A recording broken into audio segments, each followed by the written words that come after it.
नमस्कार दोस्तों, यूपी इंफ्राजोन में आपका स्वागत है। आज की इस वीडियो में हम एक न्यूज़ पे चर्चा करेंगे, जहां दोस्तों यूपी गवर्नमेंट द्वारा ग्लोबल कैपेबिलिटी सेंटर सेटअप करने जा रही है। अब यहां पर दोस्तों ग्लोबल कैपेबिलिटी सेंटर, इसके लिए एक डेडिकेटेड पॉलिसी सरकार 2025 में पेश करने वाली है कैबिनेट को। दोस्तों ये जो पॉलिसी है इसका ड्राफ्ट ऑलरेडी रेडी है। जो इसका ड्राफ्ट है इसके अकॉर्डिंग कई सारी चीज़ों पे हम चर्चा करेंगे। आपको मैं बता दूं कि सरकार जो भी उत्तर प्रदेश के अंदर लक्ष्य बना रही है वो बड़े लक्ष्य बना रही है। जैसे कि हमने पहले भी देखा था कि सरकार चाहती है कि हर डिस्ट्रिक्ट के अंदर एक मेडिकल कॉलेज हो, इंजीनियरिंग कॉलेज हो, इसके अलावा 1000 इंक्यूबेटर सेंटर हो उत्तर प्रदेश के अंदर। एज डेटा सेंटर स्टेब्लिश हो रहे हैं।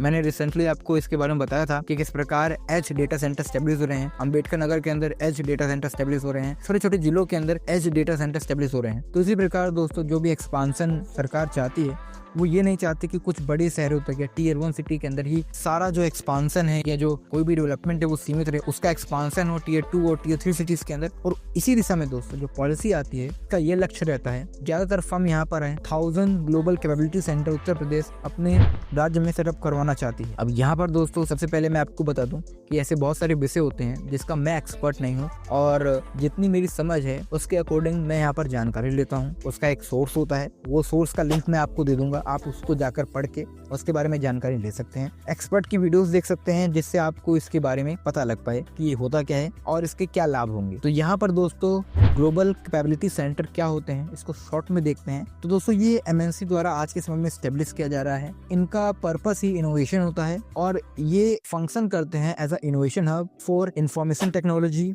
इसके अलावा AI, data analytics, cyber security, ये कॉस्ट सेविंग का काम करते हैं। अब दोस्तों यहाँ पर जो भी टेक्नोलॉजिकल इनोवेशन होते हैं ये इसका काम करते हैं, वैल्यू क्रिएशन का काम करते हैं, डिजिटल ट्रांसफॉर्मेशन करते हैं और बहुत सारे मामलों में ये क्रूशियल रोल निभाते हैं। ऐसा माना जा रहा है कि 2030 तक भारत का जो जीसीसी सेक्टर है इसकी मार्केट 110 बिलियन डॉलर की हो जाएगी। 2024 का यानी पिछले साल तक करीब 1.9 मिलियन एम्प्लॉइज इस मार्केट में थे और 64 बिलियन डॉलर्स का ये अभी इकोनॉमी होल्ड करता है, जो कि 1.1% है इंडियन जीडीपी का। शुरुआत में दोस्तों ये बीपीओ था, बाद में ये बीपीओ से मल्टी फंक्शनल हब में बदलता जा रहा है। जैसे जैसे नई चीजें आ रही हैं वो उनको समाहित कर रहा है। यहाँ पर दोस्तों जो हाई वैल्यू टास्क होते हैं, इसके अलावा आज के समय में जो एआई पे जो काम हो रहा है, साइबर सिक्योरिटी है, इंजीनियरिंग रिसर्च है, एडवांस एनालिटिक्स है, इसके अलावा मशीन लर्निंग है, cloud computing, robotics, process automation, इन सभी के क्षेत्र में यहाँ काम किया जाता है। ये इनोवेशन हो सकता है, ये तगड़ा टास्क हो सकता है। तो इस प्रकार के ये सेंटर होते हैं। ये स्पेसिफिक भी होते हैं, कुछ क्लाउड कंप्यूटिंग के लिए स्पेसिफिक होते हैं, कुछ मशीन लर्निंग के लिए होते हैं, तो कुछ दोस्तों यहाँ पर साइबर सिक्योरिटी स्पेशलिस्ट होते हैं। अब यहाँ पर दोस्तों जैसे कि आपको पता है कि यूपी के अंदर नोएडा बीपीओ हब है, आईटी हब है, तो यहाँ पर ऑलरेडी बहुत सारे ग्लोबल कैपेबिलिटी सेंटर ऑपरेट हो रहे हैं। और दोस्तों जो जीसीसी है ये IT services, finance, accounting, HR, customer support provide करता है। आईटी कंपनीज को जीसीसी की जरूरत पड़ती है। इवन जो हमारे बैंकिंग सेक्टर है पूरा, वो भी आज के समय में जीसीसी पे बहुत मामलों में डिपेंडेंट है। ऐसे बहुत सारे स्टार्टअप्स इस क्षेत्र में फॉर्म हुए हैं जो फाइनेंशियल सॉल्यूशन प्रोवाइड करते हैं, जैसे कि फिनटेक स्टार्टअप्स हो गए। उत्तर प्रदेश के अंदर 40 आईटी पार्क्स हैं, 25 स्पेशल इकोनॉमिक जोन है जो कि ready to use office facility provide करते हैं। नोएडा प्राइम डेस्टिनेशन है। इसके अलावा दोस्तों और सरकार का लक्ष्य है कि 1000 ऐसे जीसीसी सेंटर उत्तर प्रदेश के अंदर स्टेब्लिश हो। इसके अलावा जो पॉलिसी सपोर्ट है इस पे भी हम चर्चा करेंगे कि सरकार किस प्रकार का पॉलिसी सपोर्ट देना चाहती है और क्या क्या एलिजिबिलिटी होंगी। इन शॉर्ट हम इसको देखेंगे और डिस्क्रिप्शन बॉक्स में आपको पीडीएफ का लिंक मिल जाएगा, वहां से आप जाकर पूरा पीडीएफ पढ़ सकते हैं।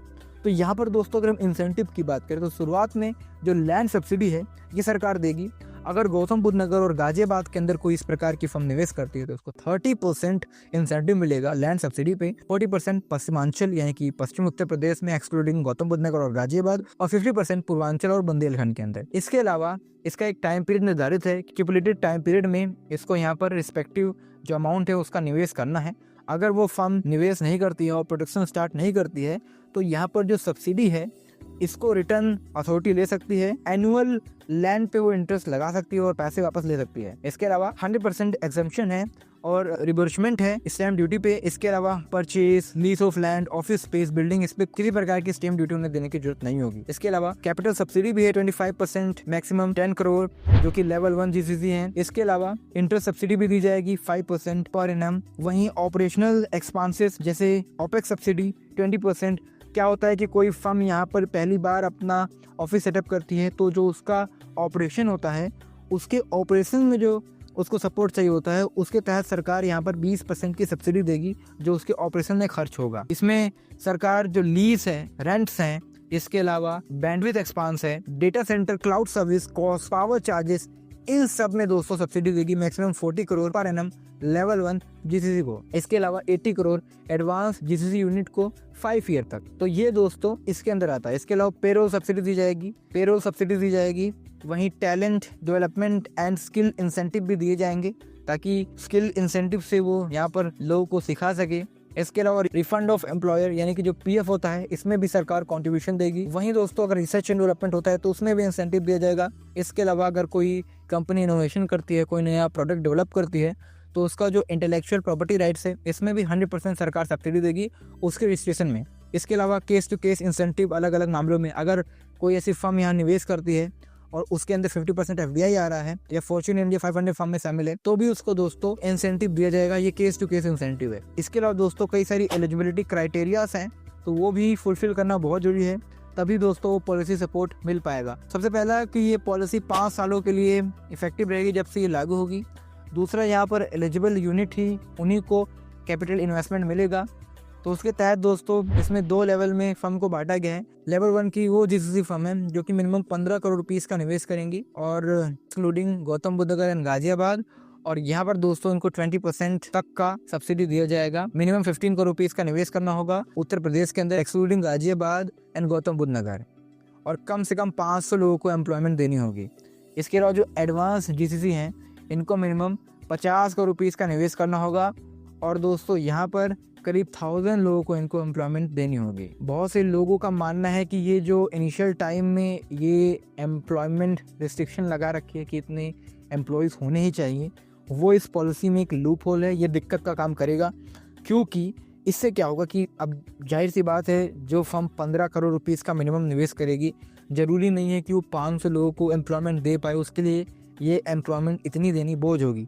ये कोई मैन्युफैक्चरिंग फर्म नहीं है, इनमें वैल्यू ज़्यादा होती है लेकिन एम्प्लॉयमेंट कम होती है मैन्युफैक्चरिंग और इंडस्ट्रीज के मुकाबले। तो इसमें दोस्तों ये समस्या है और ये एक बड़ा लूप होल बन सकती है। हालांकि बहुत सारे एक्सपर्ट्स ने पॉलिसी को ड्राफ्ट किया है, हो सकता है कि इसमें थोड़ा बहुत परिवर्तन हो, लेकिन फिलहाल ये जो 500 एम्प्लॉयज़ का यहाँ पर रिस्ट्रिक्शन लगा रखा है, ये एटलीस्ट 100 to 150 होना चाहिए था। लेवल 1 पे जो एडवांस जीसीसी है, इसमें जो रिस्ट्रिक्शन है कि 1000 एम्प्लॉयज होने चाहिए, वो तो फिलहाल काफी हद तक ठीक है, लेकिन जो स्टार्टअप्स होते हैं उनके लिए यहाँ समस्या आएगी इस क्षेत्र में निवेश करने के लिए। तो देखते हैं कि इसका क्या है। हालांकि ये एक अच्छा मोटिव है सरकार का, सरकार अच्छे ही मोटिव से इसको लेकर आई है कि ज्यादा एम्प्लॉयमेंट मिले इस क्षेत्र में, इसलिए उसने 500 लोगों का कम से कम रिस्ट्रिक्शन लगा रखा है। इसके अलावा फेक कंपनीज जो फॉर्म होती हैं कुछ ही सालों के अंदर और वो सब्सिडी का फ़ायदा लेती हैं और कुछ समय में बंद हो जाती हैं, तो वो समस्या ना आए इसलिए भी रिस्ट्रिक्शन लगा रखा है। पर दोस्तों यहाँ पर थोड़े रिलैक्सेशन की जरूरत है ताकि इस पे काम हो। अब हमने दोस्तों इस पे जो महत्वपूर्ण चीज़ें इस पे चर्चा कर ली है। पॉलिसी का PDF डिस्क्रिप्शन बॉक्स में आपको लिंक मिल जाएगा, वहाँ से डाउनलोड करके आप प्रॉपर पढ़ सकते हैं। तो उत्तर प्रदेश के अंदर 2 महत्वपूर्ण चीज़ें। अब दोस्तों अगर ये जो ग्लोबल GCC हैं, ये उत्तर प्रदेश के हर जिले में स्टेब्लिश हो पाते हैं, खासकर जो Tier 3 सिटीज़ हैं, यानी जहाँ पर ज़्यादा बसावट है या बड़े शहर हैं, शहर के हेडक्वार्टर में ये सेटअप होते हैं, वहीं पर अगर एज डेटा सेंटर हो पाते हैं, तो वो जो Tier 3 सिटीज़ हैं, वहाँ पर जो हो सकता है कि बहुत सारे फर्म इस क्षेत्र में निवेश करके आएँ। और एक्चुअल में दोस्तों ये जो GCC फर्म होते हैं और ये जो एज डेटा सेंटर हैं, ये एक प्रकार का सपोर्ट प्रोवाइड करते हैं फर्म्स को। इससे दोस्तों जो वहाँ पर बैंक्स हैं उनको लाभ होगा।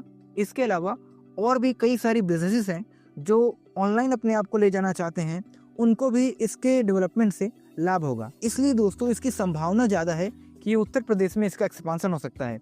इसके बारे में और डिटेल में हम किसी अन्य वीडियो में चर्चा करेंगे, जब दोस्तों इसका जो ड्राफ्ट है इसको अप्रूवल मिलेगा।